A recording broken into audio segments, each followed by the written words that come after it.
So most of you guys that watch the YouTube channel or follow my content, I talk a lot about jiu-jitsu and jiu-jitsu injuries and kind of different types of things that can go along with that longevity on the mats. And I love listening to podcasts and different people speak. And one of my favorites is Lex Friedman and Lex Friedman's podcast. And he just so happened to have the B team on. And if you don't know who the B team is, they're a team that trains jiu-jitsu. They're pretty tough gym, a lot of phenomenal athletes there. I don't think they take themselves too seriously. You got Craig Jones, who's hilarious, and then Nicky Rod and Nicky Ryan. So those guys were on Lex Friedman's podcast. They were having a great time. It was a great episode. I think it was episode number 363 on the Lex Friedman podcast. But there was a part where they were talking about their injuries and body maintenance and stuff like that. And so I want to share that clip and kind of break it down. As essentially Nicky Ryan talking about having an ACL tear and then choosing not to have surgery. And, they're kind of laughing about it. You guys should hear it. So here it goes. Well, what have you learned from the ACL tear? Do rehab, yeah. Yeah, rehab definitely would help. Oh, so you haven't been like... I didn't get surgery. I didn't do essentially any rehab. I just have no ACL in my left leg. So what's it like having no... The surgeon goes, you've got two options, surgery, rehab only. Nicky goes, I'll do nothing. Yeah. So, all right, let's dive into that just a little bit. So let's talk about like the ACL essentially. So the ACL is an anterior cruciate ligament. And what it does, if you can kind of see here, pretend like this is the tibia. So the bottom bone of my knee, this is the top. And the ACL kind of keeps the shin bone from coming forward, prevents that movement essentially. Now, if you pivot, twist, get caught in a leg entangle, leg lock, you can actually tear that ACL. And what occurs is sometimes you have difficulty with directional changes, that shin bone moves a lot more on the top bone. So that can be problematic. Obviously, you can have some instability in that leg, some difficulty with balance, difficult with movement, things like that. So essentially, a lot of times for a younger person, especially an athlete, you want to get that fixed. And the reason why you want to get it fixed essentially, is to create some stability back in that knee, and to hopefully reduce the risk of future re-injury, and also increase your function, increase your capacity on the mats, your mobility, and all that stuff. So Nicky Ryan chose not to do that. And let's kind of hear him out and see what he said. Definitely should pick up on the rehab. What's rehab for that look like? Like twice a day doing some weird like bands or something? It's good he's learned from he's learned some valuable lessons from about taking care of his body. Yeah. What's it like just training with no ACL? So at the beginning it was definitely a little iffy. I would have an occasional buckle, like I'd just be wrestling with somebody and go to step back and it'd buckle backwards a bit.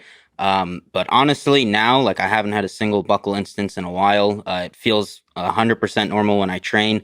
It feels better than my other knee, to be honest. Like I had my meniscus taken out in my right leg, and that one gets sore more often than the no ACL leg. All right, so let's dive into that a little bit now. So the buckling, that's a common occurrence. The leg is going to feel unstable. Now, there's some ideas on from the community of physical therapists and doctors, like you should get your ACL fixed because it prevents arthritis in the knee. And that's kind of a myth. So some of the research coming out, it does not prevent arthritis. There's a couple things, and I've got actually an article I want to share with you guys. I know most of you aren't really interested in reading articles and stuff, but this one's a pretty basic one.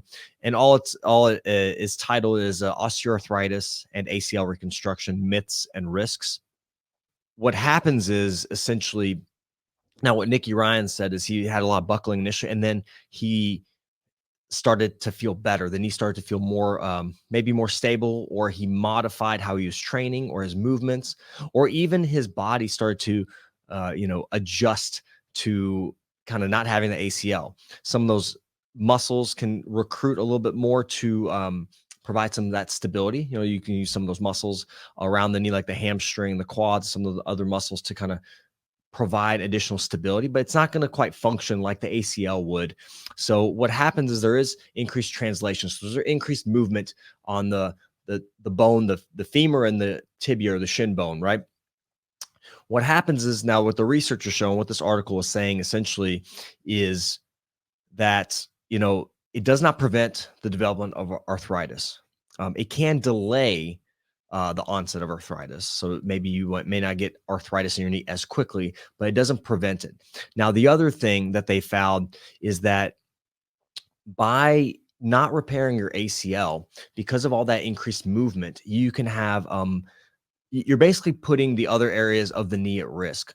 Means the cartilage, such as the meniscus, and then even some of the other ligaments in the knee, because there's more laxity in that knee. You're putting more stress on other components of the knee, other areas of the knee, and also with the meniscus, which is the cartilage, you have more translation, more movement, more twisting, more play in that knee, and it can cause tearing and damage to the other parts of the knee. Then it could be more surgeries and things like that. Now, let's talk about this from a component of like Nicky Ryan, right? Like that dude is a stud athlete. He is elite level. He's one of the best jiu-jitsu practitioners. He's probably been able to modify his training, like I mentioned, adjust his training. And still feels better. It feels better to him now compared to what it used to feel, of course. But again, the best option for most, not everyone, but the best option is to repair that ACL. Now, it's not perfect. It's not going to be like your previous ACL just because of how they repair it. There's still going to be some movement and things like that, but it does help in stabilizing the knee, and also does, reduce the risk of other injuries to the knee, to the other ligaments, or even the cartilage, such as the meniscus. Now let's finish up hearing kind of what he has to say. Okay. All right. So putting that aside, is there is there wisdom you've learned from that experience? Yeah, Or no? definitely should be doing rehab and prehab. I think that, especially if you're a hobbyist or a professional athlete, you should be lifting, whether you're rehabbing an injury or just for injury prevention. All right, so let's dive into that. Like, what does rehab look like? Rehab's going to look different before if you have ACL repair or not.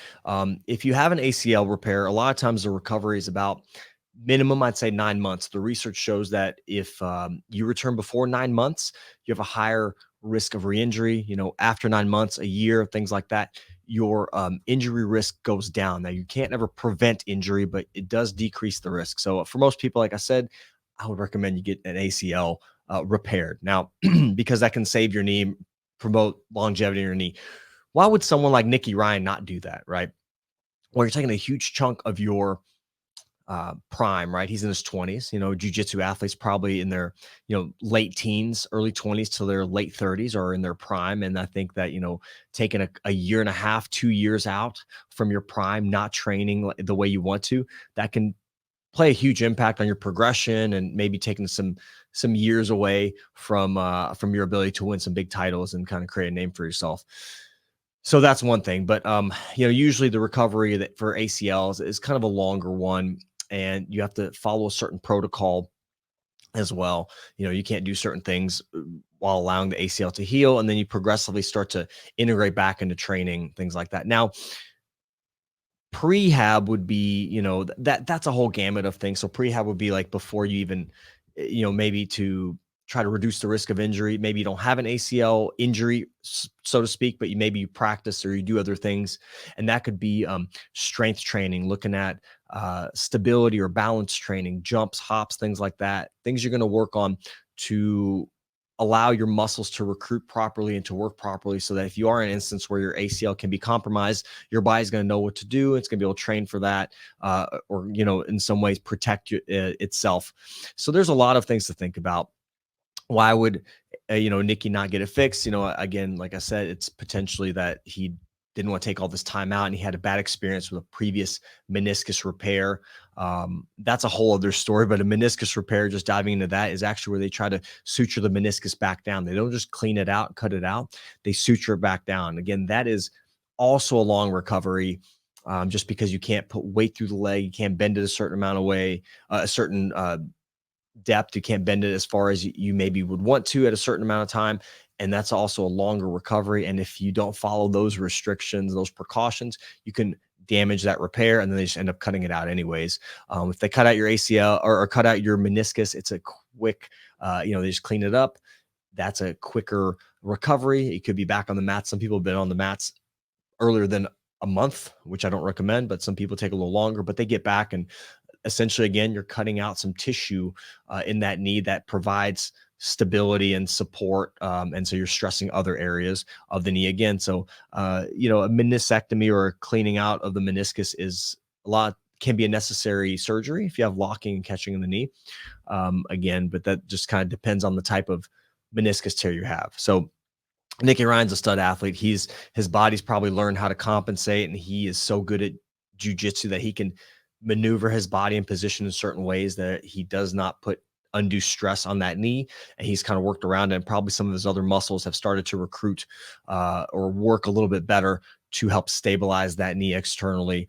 The hamstring, quads, and some of the other muscles there that can help. So that's an idea. Again, you know, it's always see your medical provider and get the right treatment, the right diagnosis, and the right care and the right rehab. Find a physical therapist that has a knowledge of jiu-jitsu. I think that's the best route. There's some of us out here now that we're getting more people as jiu-jitsu get more popular. There's more physical therapists getting into the space, and they're learning the recovery and things like that, and how to kind of integrate back into training. But you always have to listen to your body, be controlled, be safe, you know, get yourself assessed if you need to. But again, you know, I wouldn't necessarily follow the path that Nicky Ryan went. However, it's his choice, and he's able to work around it because he's just a, you know, elite level jiu-jitsu practitioner. But for all of us, you know, a lot of us, most of us, you know, are hobbyists, and it's important to kind of take the proper time to rehab an injury so that we can get back to training, get back to normal life. So guys, hope this video was helpful. A little research at you guys, a little video of Nicky Ryan sharing his story. I just wanted to touch base and share my thoughts, my 2 cents on how an elite jiu-jitsu athlete can get back to training without an ACL.